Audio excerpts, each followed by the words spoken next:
네, 반갑습니다. 한국사의 해설의 품격넘사학도 해품사입니다. 이번 영상은 해품사의 한능검 정규 강의 심화편 제30강 주제인 고려시대 문화유산 원, 불상 및 탑을 다루겠습니다. 이제 여기까지 하면 한 30% 했네요. 그래서 여러분들에게 고려시대 강의는 딱 문화유산 강의 2개로 마칠 건데, 저번에 고대시대 문화유산 유형이 좀 빡세가지고 여러분들이 이번도 좀 어렵지 않을까 걱정할 것 같은데, 솔직히 말하면 고려시대가 고대시대에 비하면 문화유산 파트가 훨씬 쉽습니다. 그래가지고 여러분들에게 여기 강의는 앞서 강의보다 최대한 빨리 끝내드릴 테니까 너무 부담 가지지 말고 조금 더 편히 보시길 바랍니다. 자, 그럼 강의 시작하기 전에 이론 강의 관련 공지사항 전달드리면은, 강의 내용 여러분들끼리 공유, 전달, 필기 모두 가능하지만 출처는 가급적 꼭 남겨주시고 상업적 이용 내지 영리적 이용은 자제 부탁드리며 강의 시작하도록 하겠습니다. 자, 30강 주제 고려시대 문화산 원, 불상 및 탑입니다. 자, 시기는 말 그대로 고려시대 전반이니까 뭐 설명 패스하고, 솔직히 난이도는 저번에 고대시대에 비하면 별로 안 어려워요. 일단 양이 일단 절반으로 줄었어요. 그래가지고 별로 어렵지는 않은데, 그래도 빈출도가 은근 고대시대에 비해서 또 잘 나와가지고 생각보다 여러분들이 은근 또 버리면 안 되는 파트인데, 그만큼 나올 것도 생각보다 더 명확해가지고 일단 잘 나오는 건 제가 확실하게 찝어 드릴게요. 자, 그래서 학습 전략 지시하면은 별거 없습니다. 저번이랑 똑같아요. 고려시대의 불상과 탑의 외관을 구별할 줄 알면 되고, 고려시대의 불상 및 탑과 관련된 키워드를 파악할 줄 알면 되고, 자주 출제되는 불상과 탑의 우선순위를 파악하면 됩니다. 그래가지고 문제에서는 특정 불상 또는 탑의 키워드, 그리고 선지에서 사진이 제시되고 각 문화유산 외관을 정확히 구별하고, 고려시대의 불상은 특히 이게 중요한데, 고려시대의 불상은 앞서 그거보다 조금 더 관련 지역을 암기를 해두셔야 돼요. 그래서 사실 불상 말고 탑도 해당되긴 하는데, 앞서 다룬 유형에 비해서는 이 불상 및 탑과 관련된 지역이 힌트로 나올 확률이 고대시대보다 훨씬 더 높기 때문에 여러분들이 꼭 암기하셔야 됩니다. 그러니까 고대시대도 중요한데 고려시대는 더 중요합니다. 자, 그럼 본격적으로 먼저 불상부터 다뤄보면은, 일단 여러분들이 제일 먼저 외워야 되는 거는 이 논산관촉사 석조 미륵보살 이상입니다. 제가 불상을 총 5개 다룰 건데 그 중에서 가장 급빈출 불상이 이거예요. 그래서 여러분들이 지금 보면 알겠지만 앞서 다룬 불상에 비하면 조금 못생기긴 했어요. 그래서 일단 이 불상의 경우에는 고려시대 광종시기에 건립되었었고 은진미륵이라는 별명이 있어요. 그래서 이 불상의 일종의 별명 같은 겁니다. 그래가지고 그래도 조금 대형 불상 중에서는 그래도 나름대로 여기에 불상만의 그 독자성이 강해가지고 국보로 승격됐다는 의의도 있는데, 이게 323호지만 여러분들이 이제 이거는 사라져가지고 외우시지 않으셔도 되고, 조금 구조에서 이렇게 다른 큰 불상에 비해서 이렇게 눈을 뜬 명확한 외관이랑 손모양 이런 식으로 뭔가 이렇게 딱 오케이 같은 걸 했는데, 이런 손모양 같은 걸 여러분들이 조금 주목해 두시면 될 것 같습니다. 자, 두 번째 이불상의 경우에는 안동, 이천동, 마열의 입상인데, 제가 아까 설명 안 했는데 이런 식으로 빨간 줄로 친 거는 지역입니다. 그래가지고 이런 식으로 제가 빨간 줄로 친 지역을 여러분들이 이 불상 어디였지? 안동이었지? 저거 어디였지? 논산이었지? 이 정도는 하세요. 그러니까 이름은 다 못 외워도 이 불상 보고 이거 여기 지역이지, 그 정도는 바로 입에서 내뱉을 수 있을 정도로 조금 암기를 해두시는 게 낫습니다. 자, 이 불상의 경우에는 자연의 지형을 활용하여 축조하였고, 보시면 알겠지만 불상이 정말 큽니다. 이게 실제로 약간 바위 같은 거, 암벽 같은 거에 세워가지고 불상 크기가 진짜 거의 사람 크기의 한 몇 배, 10배? 거의 그 정도로 정말 큰 불상이기 때문에, 약간 당시 고려시대 그런 불상은 어떤 게냐면, 그러니까 우리가 흔히 길목에서 볼 수 있는 그런 자연의 지형에다가 이런 식으로 불상 같은 걸 조성했다, 그렇게 이해하셔야 돼요. 그래서 아무래도 좀 바위에서 조성한 거다 보니까 다른 불상에 비하면 약간 좀 울퉁불퉁하고 표정도 조금 못생겼고 좀 그런 특징 같은 게 있긴 합니다. 아무래도 돌을 다듬는 게 쉽진 않으니까. 그래서 이 넓은 어깨, 이거 어깨가 오지게 넓거든요. 그거랑 대비되는 작은 머리를 조금 기억하시면 좋을 것 같아요. 여러분들이 약간 이걸 좀 쉽게 이렇게 표현하면 좋을 것 같은데, 약간 여러분들 옛날에 그 메이플 게임을 생각하면 될 것 같아요. 메이플 게임의 경우에는 이거랑 좀 반대긴 하지만, 머리는 오지게 큰데 막 몸통이 작잖아요. 반대로 이거는 몸통은 오지게 큰데 머리는 소두예요. 조금 그래가지고 약간 이런 구조, 약간 이런 느낌을 생각하시면 여러분들이 조금 쉽게 기억할 것 같습니다. 그래서 이런 식으로 말도 안 되는 비대칭적인 균형을 가지면은 고려시대 불상이다, 이렇게 기억하세요. 자, 다음으로는 파주용밀이 마의 이불 일상인데, 여러분들이 좀 보시면 느낄 거예요. 이제 조금 이게 느낌이 잡힐 건데 진지가 엄청나게 크죠. 실제로 이래서 당시 천연암벽 이런 데다가 조성한 대표적인 불상 같은 게 안동 이촌동 마의 열의 입상과 파주용밀이 마의 이불 입상이에요. 그래가지고 굳이 표현한다면 아까 제가 이렇게 얘기한 것처럼 이런 불상들을 공통적으로 한마디로 표현하면 이렇게 얘기할 수 있을 것 같아요. 해창. 그래가지고 어깨가 오지게 크신 해창 형님들이면 고려시대 불상이다. 일단 이렇게 잡아가시는 것도 나쁘지 않을 것 같아요.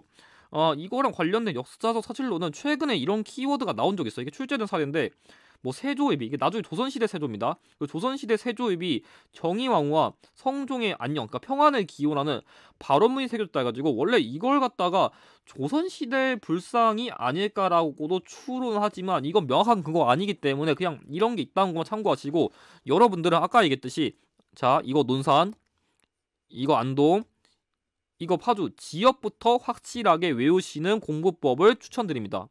자 그래가지고 이 불상 같은 경우에는 쌍둥이 바비 불상 이렇게 기억해 두시면 좋을 것 같습니다.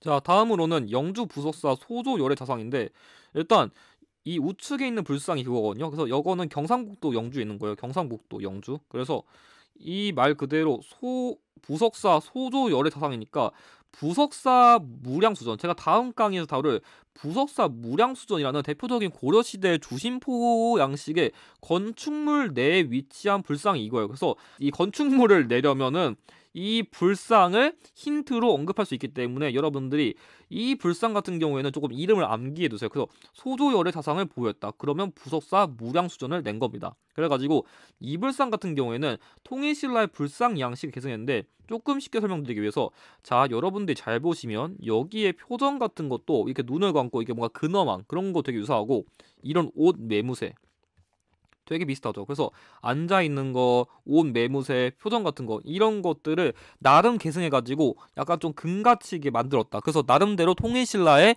그런 불상 양식 계승했다는 게 이렇게 여러분들이 예전에 배운 거랑 이렇게 매칭해가지고 이해할 필요가 있습니다. 그래가지고 석굴암 본존불상과 양식이 유사하다는 점과 황금색에 앉아있는 불상이란 특징을 확실하게 기억해 두시면 될 것 같습니다. 자 마지막으로 다룰 거는 그 경기도 하남에 있는 하사창동 철조 석조 요래 자상인데 이거는 이것만 외우시면 돼요. 철로 조성한 대표적인 불상이에요. 사실 이 철로 만든 불상이 굳이 시기를 따지면은 약간 좀 넓게 잡으면은 통일신라 하대쯤부터 이렇게 기원을 잡는 경우도 있거든요. 좀 확실한 건 아닌데 이거 그냥 설이거든요. 왜냐하면 당시에는 호족들, 그러니까 통일신라 하대 때는 제가 호족들이 많다 했어요. 근데 이 호족들은 당시에 이 원래 그 불상을 만들 때 쓰는 뭔가 청동이라던가 구리 같은 거를 구하기 쉽지도 않았었고 무기 만들어야 되니까 그렇게 활용을 못하니까 약간 좀 주변에서 좀 그래도 철 같은 거는 그나마 쉽게 구할 수 있어가지고 그리고 조금 돈도 안 드니까 이런 걸 바탕으로 좀 불상 같은 걸 많이 만드는 특징 같은 게 있어가지고 그런 게 조금 고려시대 전기까지 이어졌다. 조금 그렇게 기원을 이해하시면 될 것 같아요. 그래서 여러분들은 그냥 이런 식으로 뭔가 흑색의 딱딱한 느낌의 외관을 가진 불상이 나오면 아 철로 만든 거구나. 그리고 철로 만든 거는 고려시대의 사례를 낸 게 많구나. 이렇게만 외우셔도 끝납니다. 자 그러면 일단 불상은 다 다뤘습니다. 자, 두 번째로는 자주 출제되는 탑 키워드를 다룰 겁니다. 해풍선이 아까 그 자주 나온다는 그 불상 알려주신다는 것 같은데 그 논산과 촉사, 석조미륵보살 입상 외에는 딱히 알려주신 게 없는 것 같아요. 지금 그냥 마구 알려주는 게 아니야 이럴 수 있지만 제가 그렇게 강의한 이유는 사실 지금까지 그 고려시대 불상에서 가장 많이 나온 게 논산관 촉사, 석조미륵보살 입상이고요. 그 외에 뭐 파주용밀이라던가 그 영주 부석사 소조열의 자산 같은 경우에는 한 번 나온 거 빼고는 저 다른 기출 못 봤어요. 그래서 일단은 여러분들이 지금 제가 가르쳐드린 불상이 선지, 오답 선지로라도 잘 나오는 불상이기 때문에 일단 최소한 여러분들이 오답과 정답은 구별하는 훈련을 하셔야 되기 때문에 그나마 잘 나온 것들만 제가 추려가지고 이렇게 알려드리는 거니까 오해는 없으시길 바랍니다. 자 그럼 탑 시작하면은 먼저 월정사 8각 9층 석탑 이거 같은 경우에는 강원도 평창에 있는 탑인데 이거는 고려시대 전기 뭐 언제 만들어진지 몰라도 되고 송나라의 영향을 받았다 이 정도만 외우세요. 왜냐 고려 전기니까 고려 전기에는 송나라겠다. 그래서 탑의 경우에는 전기랑 후기에 만들어진 게 당시 중국에 있는 국가의 영향을 받았기 때문에 이런 것도 외워두셔야 됩니다. 자 그래서 이 탑 같은 경우에는 상단의 피레침 모양. 그래서 여기서 이런 식으로 전기가 찌릿찌릿 이렇게 뭔가 받아쳐주는 피레침 모양이라고 생각하시는 것을 권장드립니다. 자 다음으로는 경천사지 10층 석탑인데 약간 좀 이 생각이 들어요. 해풍사님 지금 이렇게 사진들을 보면은 다 사진마다 이렇게 배경이 다른데 혹시 이 배경 갖다가 문제를 풀 수 있는 꼼수 같은 거 쓸 수 있지 않을까 할 수 있는데 안 됩니다. 결론부터 얘기하면은 그게 옛날 문제는 가능했었거든요. 근데 최근 문제에서는 이 사진들을 다 없애버린 다음에 그냥 이 불상이라던가 탑 사진만 띵 놓고서 내는 문제도 가끔 보이거든요. 그래서 그 꼼수를 못 써버리게 출제자도 눈치챘는지 막아버렸어요. 그래서 혹시 이런 꼼수를 쓰실 생각은 죄송하지만 포기하세요. 자, 돌아와서 이 경천사지 10층 석탑의 경우에는 어쨌든 간에 원간석기 시기에 건립됐어요. 그래서 이 원간석기 시기에 건립돼가지고 원나라의 영향을 받아가지고 다각다층, 되게 층이 많잖아요. 그래가지고 다각다층의 대리석, 그러니까 조금 더 좋은 재료를 만든 탑이에요. 왜 대리석을 만들었냐면 약간 좀 이 탑을 만들어가지고 당시 약간 원나라 사람들에게 약간 좀 이렇게 야 이게 뭐 좋은 탑 같은 거 만들어줘가지고 좀 보여줘야 된다. 약간 좀 이렇게 과시를 해줘야 된다. 약간 좀 그런 걸 영향받았다. 조금 그렇게 이해하시면 될 것 같아요. 역사적 사실로는 일제감정기 시기에 이게 한번 일본 일제에 의해서 약탈된 적이 있는데 당시에 그때 우리나라에서 활동한 우리나라를 사랑한 대표적인 외국인이 베델이라는 인물 등이 반환 운동을 전개했다. 야 이건 그냥 가볍게 알아두세요. 이 베델은 제가 나중에 개항기 시기쯤에 다시 설명드릴 거예요. 그리고 현재는 국립중앙박물관에 소장 중인데 원래는 개성에 위치했습니다. 저기 원래 북한 쪽. 그래가지고 이 경천사지 10층 쿠탑의 경우에는 암울한 어두운 색이라던가 이런 집 모양의 외관을 주목하는 게 좋은데 실제로 여기 잘 보면은 조금 안 보일 수 있어가지고 확대를 드리면 뭔가 탑 모양이 진짜 실제로 보면 뭔가 집에 그 기와 같이 생겼거든요. 그래가지고 아 약간 이런 식으로 뭔가 집 모양처럼 독특한 그런 모양이 있으면은 그건 사실상 원나라의 영향을 받은 거기 때문에 여러분들이 그런 점을 좀 참고하셔가지고 외우시는 것을 권장드립니다. 자, 그러면 사실상 고려시대 그 탑이랑 불상 다 끝났는데 여러분들이 조금 여기서 다루는 게 나올 것 같아가지고 조선시대의 탑 하나만 더 배웁시다. 이것까지 외우면 이제 탑이랑 불상은 더 안 하셔도 됩니다.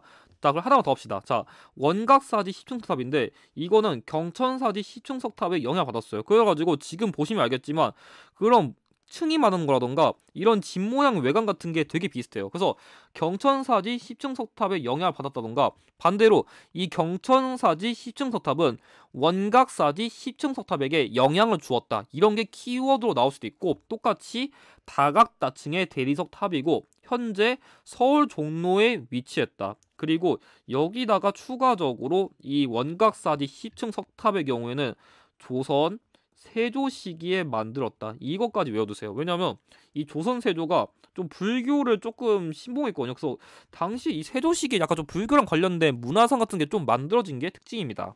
그래서 앞서 이 여기 다룬 경천사지 10층 석탑의 경우에는 원 간섭기니까 하도 간섭을 많이 받아가지고 암울한 어두운 색이다.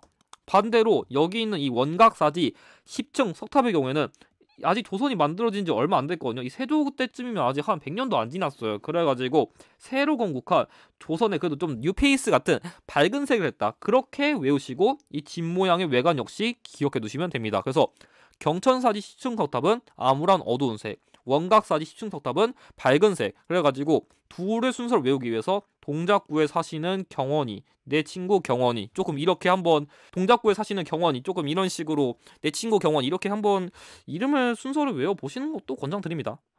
자, 그럼 지금부터 한번 기출 풀어보겠습니다. 자, 왼쪽 문제 여기 보면은 국보 323호, 일단 국보라는 게 중요하고요. 그리고 고려시대 최대 규모 불상, 그럼 일단 고려시대에 다 불상인 건 알겠어. 오케이. 그리고 여기 보면 은진미륵이라는 별명 나왔다. 자, 그럼 뭐겠어요? 자, 국보에다가 은진미륵이라는 별명이 있는 불상은 딱 하나밖에 없습니다. 논산관촉사 석조미륵 보살 입상입니다. 자, 한번 찾아보죠. 1번. 이건 제가 저번에 한번 설명드렸었던 백제의 서산용연이 마의 열의 3존 입상입니다. 틀렸고 2번. 이게 바로 논산관촉사 석조 미륵보사 입상이죠. 크기 큰 거 보이죠? 정답 2번이고 3번. 아, 이거 설명 안 드린 건데 합천치인이 말의 열의 입상이란 거거든요. 이거 통일신라랑 관련된 불상인데 자주 나온 건 아니라 그냥 통일신라 관련된 대표적인 불상이다. 그냥 그것만 보고 넘기세요. 별로 중요한 건 아니라서. 자, 네 번째. 여러분들 이런 거 헷갈리기 쉬운데 그래가지고 제가 강조한 암기법 바탕으로 조금 구별하실 필요가 있어요. 이거는 파주용밀이 마의 이불 입상입니다. 틀렸고 3번.